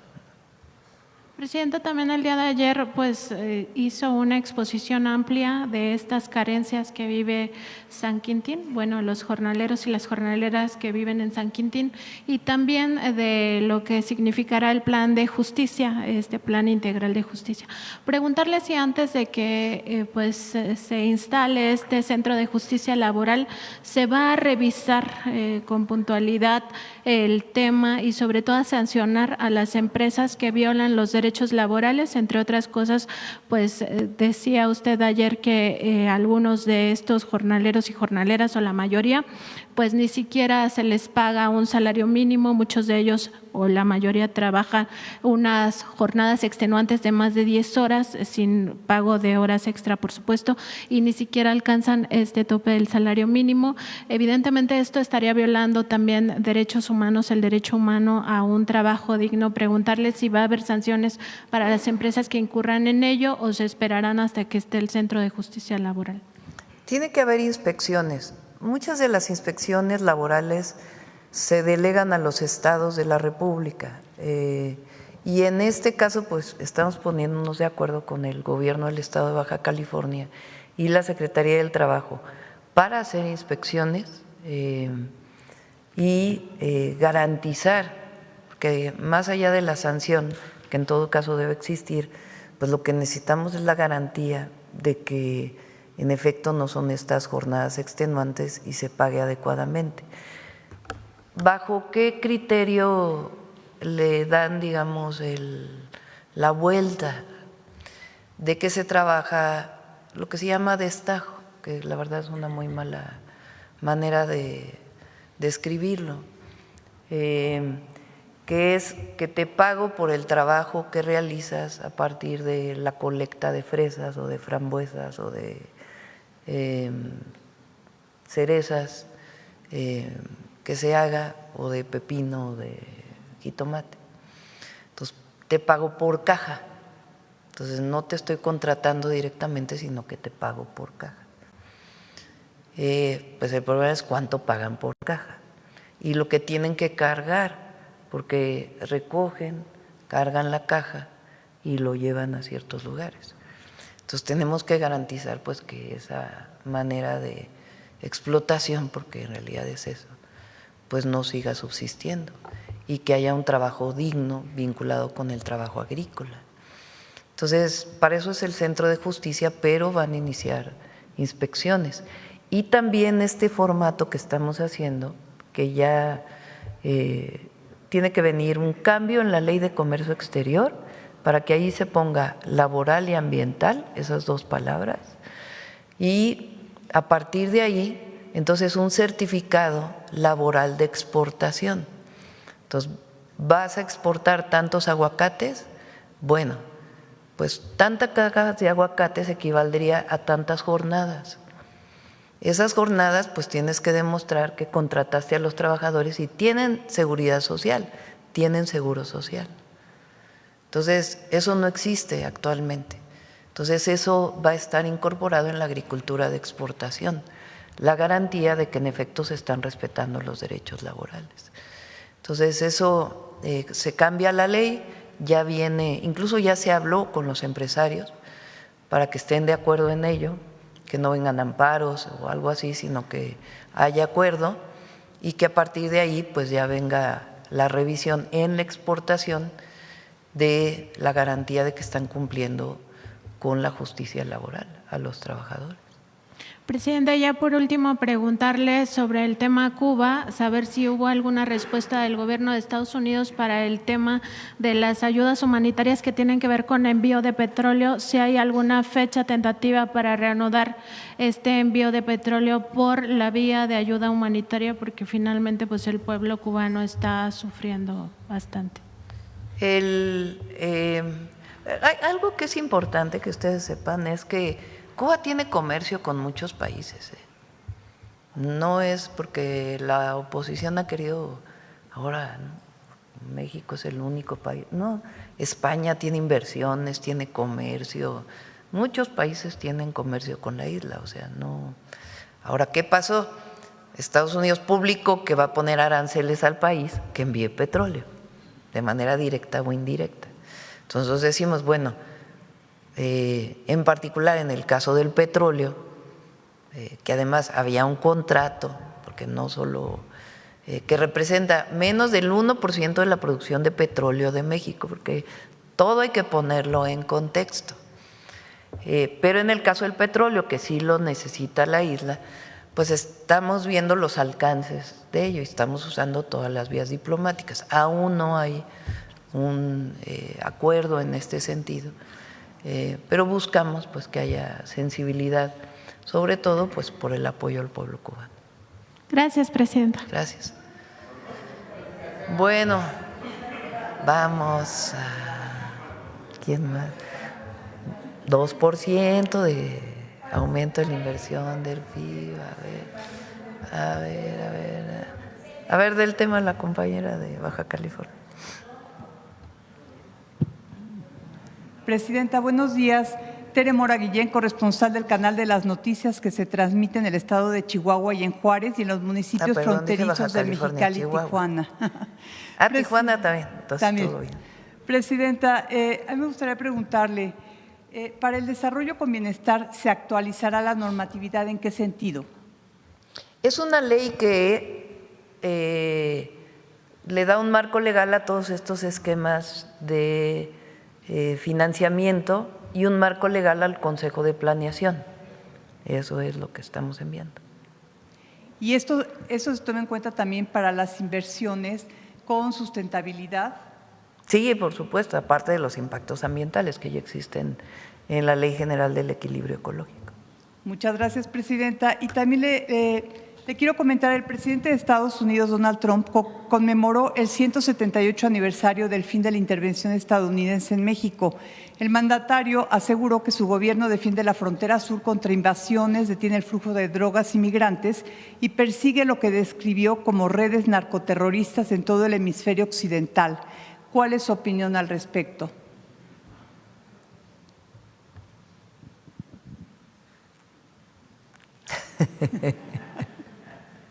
Ya saben cuál es mi opinión. No somos Santana.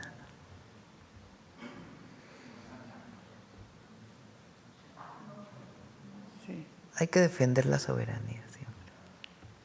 Aquí aplica otra vez la doctrina Estrada. Sí, pero la doctrina Estrada viene después. Fíjense, el siglo XIX lo que fue en México. Sí, es la soberanía y la autodeterminación de los pueblos. Sí, por supuesto, en ese sentido.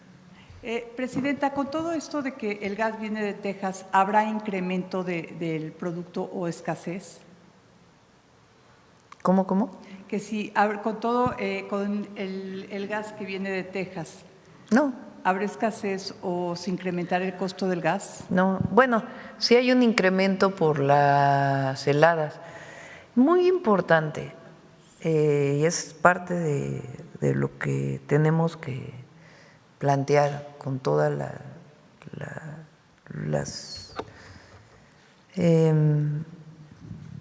la defensa de la soberanía es muy amplia. Una de ellas es la soberanía energética. Nosotros dependemos al menos 75% del gas que consumimos viene de Estados Unidos. Ya la mayor parte de la gasolina la producimos aquí gracias al mejoramiento de todas las refinerías y de la construcción de la refinería Dos Bocas y la compra de la refinería Deer Park. Son 8 refinerías ya mexicanas de Pemex. Y ya ven todo lo que decía, ¿no? ¿Y para qué se invierte en refinación? Y, bueno, hoy estamos produciendo prácticamente toda la gasolina y diésel que se consume.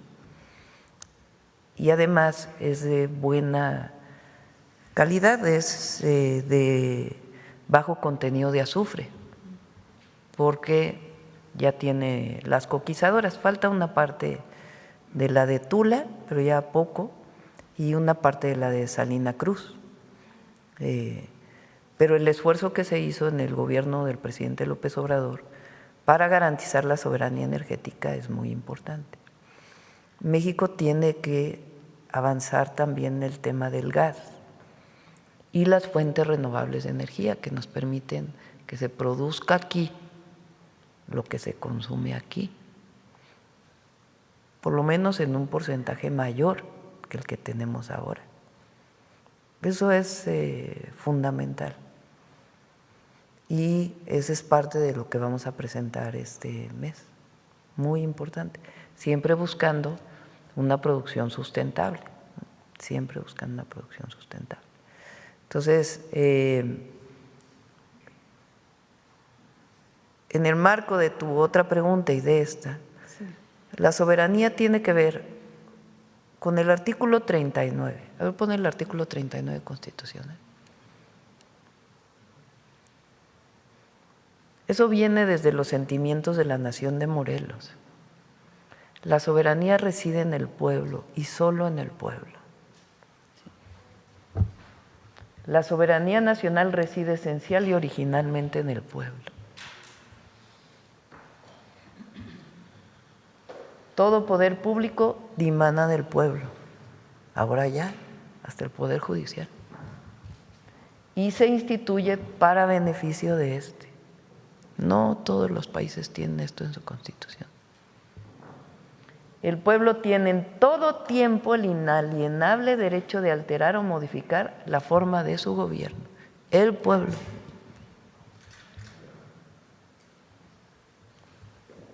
El artículo 40. Es voluntad del pueblo mexicano constituirse en una república representativa, democrática, laica y federal, compuesta por estados libres y soberanos en todo lo que concierne a su régimen interior, y por la Ciudad de México, unidos en una federación establecida según los principios de esta ley fundamental. Eso fue un debate en el siglo XIX.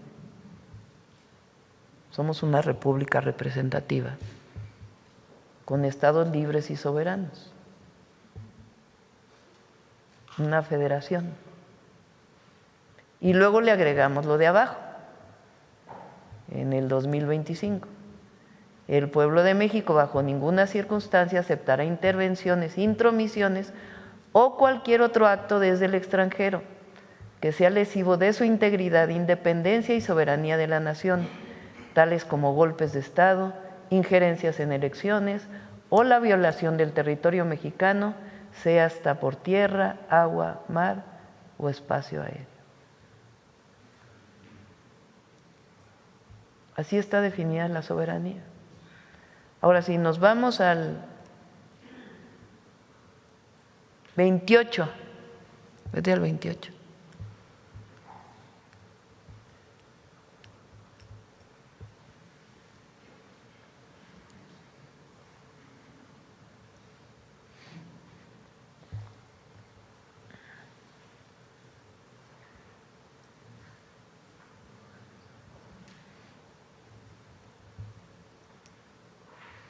En los Estados Unidos mexicanos quedan prohibidos los monopolios, las prácticas monopólicas, los estancos, las condiciones de impuestos y las exenciones de impuestos en los términos y condiciones que fijan las leyes. El mismo tratamiento se dará a las prohibiciones a título de protección a la industria.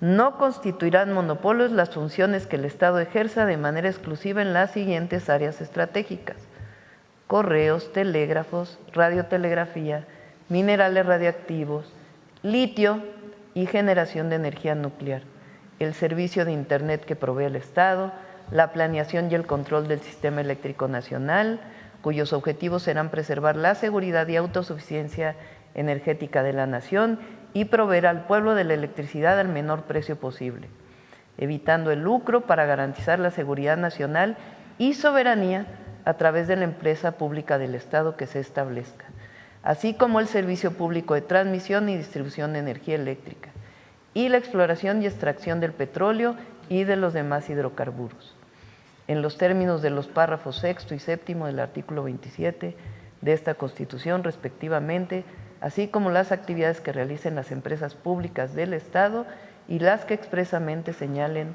las leyes que expida el Congreso de la Unión. Arriba y abajo, eso viene de la Cuarta Transformación, que se quitaron muchas de estas cosas. Así es. Entonces, esa es una visión soberana de la patria. Claro.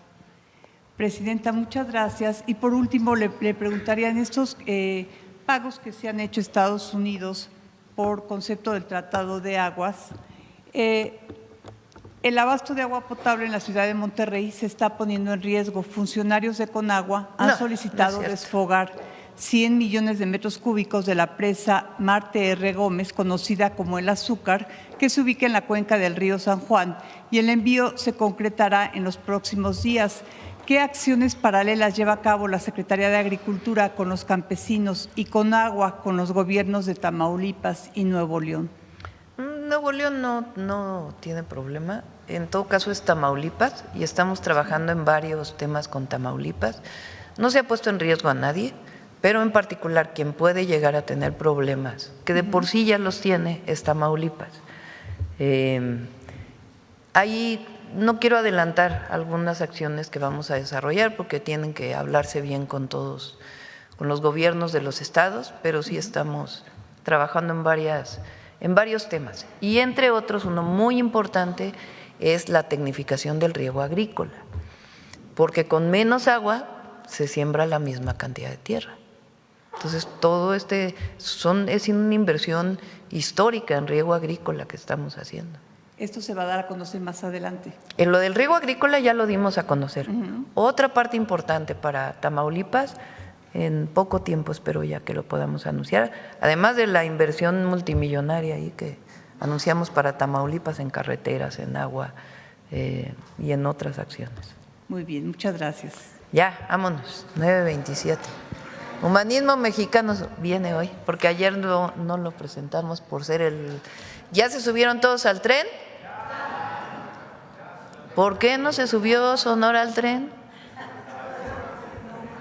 Vete hoy a dar una vuelta. Miren, la estación observatorio está impresionante. Está la línea 1 del metro, que iniciamos nosotros la recuperación, luego Martí y luego Clara la terminó y quedó… ¿Ya subieron a la línea 1? ¿Y qué tal? Ah, bueno. No sé, ¿va a haber descuentos para INAPAM? Vamos a pedirle ahí descuentos aquí a Banobras para INAPAM. Bueno, y no, para el metro sí, pero para el insurgente. Bueno, esa estación de observatorio es muy grande. Todavía quedan algunos trabajos que hay que hacer alrededor. Pero la verdad sí está… Yo me quedé con el ojo cuadrado. Vayan al tren, la verdad está muy bonito, muy bonito. El puente atirantado. A ver, pon el puente atirantado. Ahorita te doy la palabra para el humanismo. Se super llenó. Miren, vean el puente atirantado.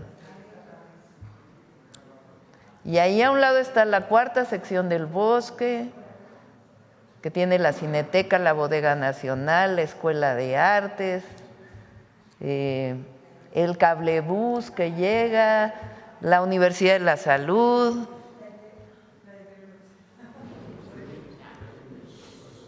También. Pero miren qué bonito quedó. Muy, muy bonito. Bueno, adelante, vamos con Humanismo Mexicano. Hoy no, mañana. A las 12 es la reunión. Va a ser, no es aquí. Es en antropología. Es en antropología y van a estar invitados. Sí. Con su permiso, Presidenta, muy buenos días. Es un honor estar nuevamente aquí con ustedes. Una Constitución es la base sobre la que se construye, sobre la que se constituye una nación. Es por eso que hoy en la sección de Humanismo Mexicano queremos recordar la promulgación de las Constituciones de 1857 y 1917. Como ya se mencionó previamente aquí en la conferencia, estos dos textos son importantísimos. En primer lugar, porque representan los anhelos y las luchas históricas del pueblo de México en dos momentos distintos. Y en segundo lugar, porque reafirmaron principios fundamentales como la democracia, la libertad, la justicia social y sobre todo el principio esencial de soberanía nacional, que como ya se dijo, reside originalmente en el pueblo. El poder político dimana del pueblo y se instituye solamente para beneficio del mismo. Cuando nuestra presidenta en este espacio nos recuerda que en México el pueblo manda, es porque así lo garantiza la Constitución, como vimos en el artículo 39. Por su importancia resulta fundamental que conozcamos la historia, los cambios y sobre todo que conozcamos y defendamos el espíritu original con el que fueron creadas estas constituciones. Y para ello, les hemos preparado el siguiente video. A 169 años de la promulgación de la Constitución de 1857 y a 109 años de la de 1917, la Cuarta Transformación de la República ha logrado recuperar y profundizar los fundamentos que han animado desde los albores de la independencia los principios rectores de nuestros pactos sociales, fortaleciendo su raíz primordial, que no es otra que la soberanía reside esencial y originalmente en el pueblo. Dicho principio, plasmado desde los sentimientos de la nación en 1813, fue retomado en 1857, texto que condensó las ideas defendidas por los liberales en las décadas posteriores a la independencia. Aquella Constitución estableció las garantías individuales de libertad, igualdad, trabajo, tránsito, seguridad jurídica y propiedad. En ese Congreso participaron personajes destacados de la Reforma: Francisco Zarco, Ignacio Ramírez, Ponciano Arriaga, Guillermo Prieto, Valentín Gómez Farías, Vicente Rivapalacio. Las leyes de reforma profundizaron el mandato soberano por la separación entre Iglesia y Estado, la libertad de cultos, de pensamiento y la enseñanza científica y laica. La Constitución de 1857 y las leyes impulsadas por Juárez fueron la culminación de la segunda transformación de nuestra historia. El 5 de febrero de 1917, Venustiano Carranza promulgó en Querétaro la Constitución mexicana con las principales demandas sociales de millones de hombres y mujeres que habían comenzado la revolución, la Tercera Transformación. La Carta Magna sería el primer texto constitucional en el mundo en incorporar derechos sociales. Entre los artículos más relevantes están el 3º, el 27 y el 123.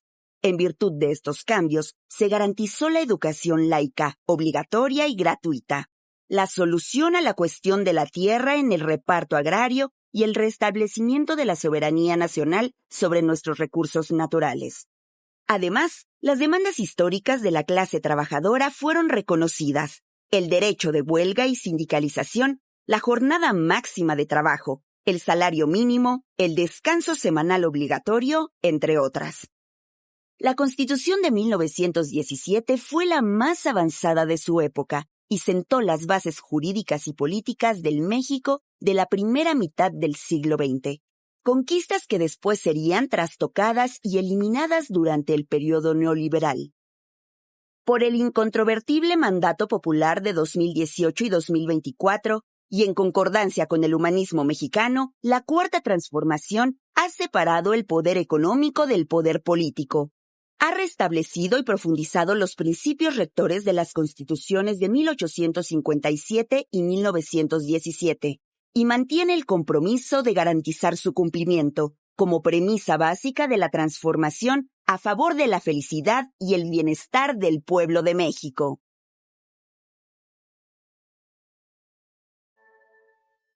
Muchas gracias, con permiso. Gracias.